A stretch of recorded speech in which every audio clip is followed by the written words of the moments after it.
Okay, how you doing?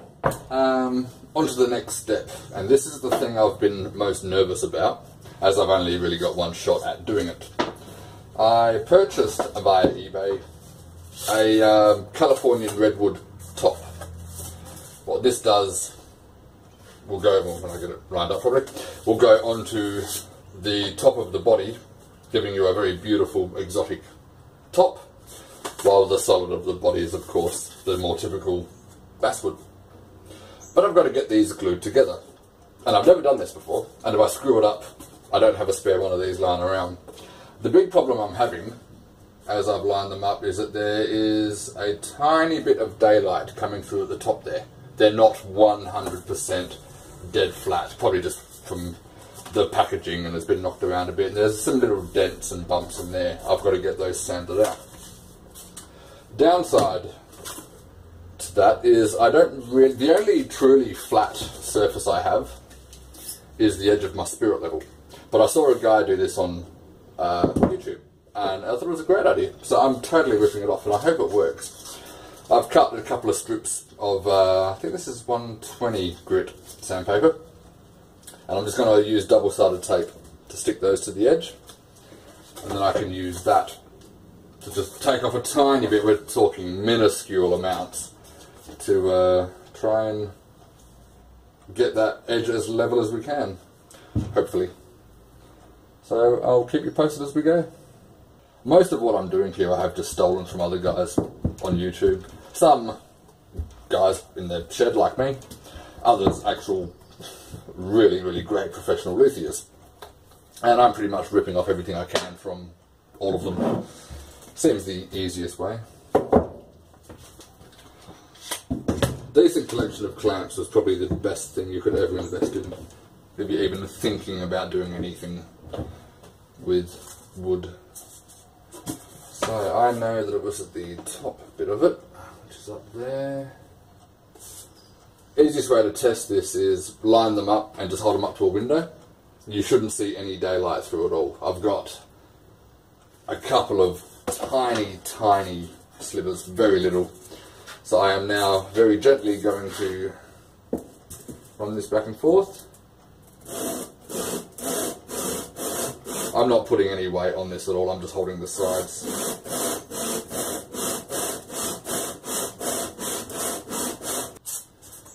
Do that with each one and just check it as I go.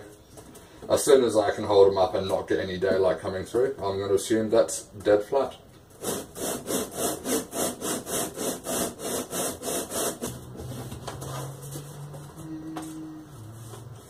Yeah.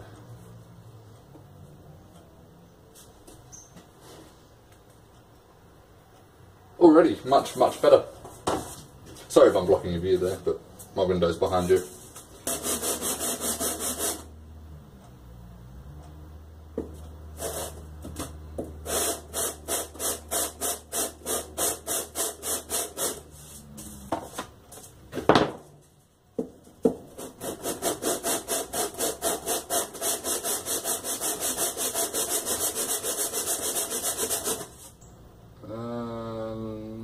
Not quite, still got a way to go.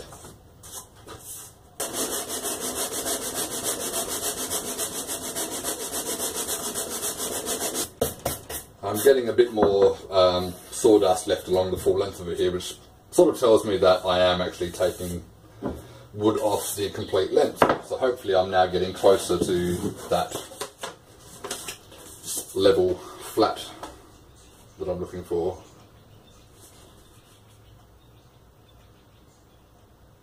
Ah, almost. So close.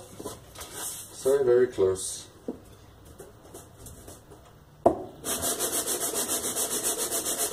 You'll hear every guy on the internet who works with wood will say the exact same thing.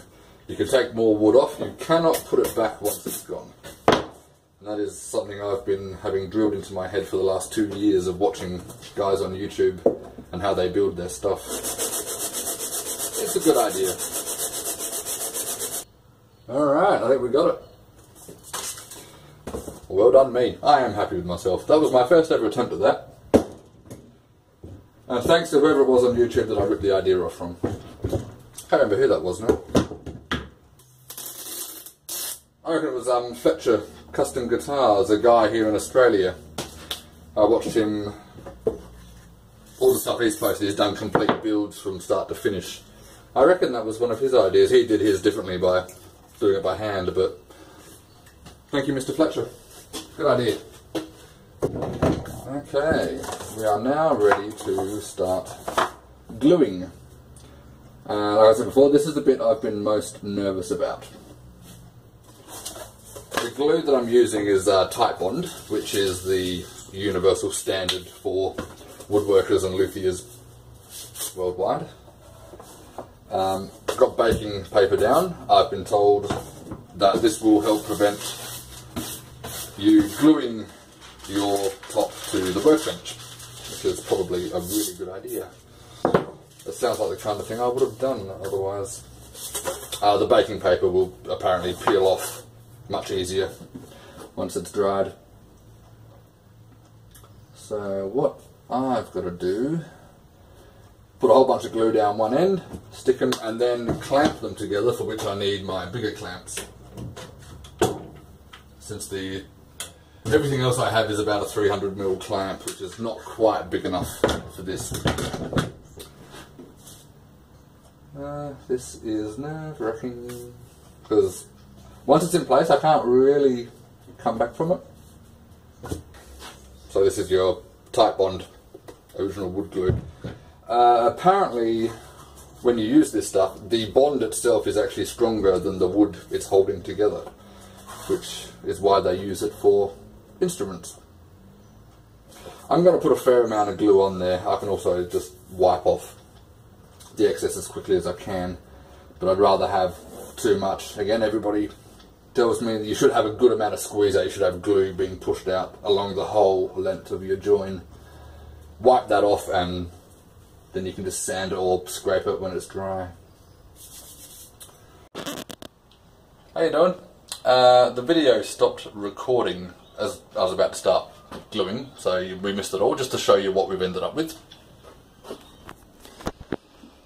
So what I've got here, my two sides, there and there, obviously clamped together.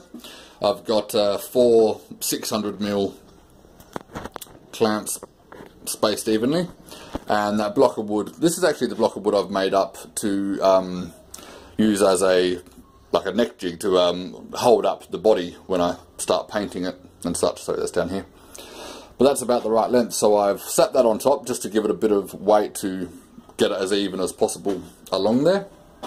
With the baking paper, baking paper will peel off the glue a lot easier. So now I just have to leave that for 24 hours. That's going to be about it. So thanks very much, we'll see you soon.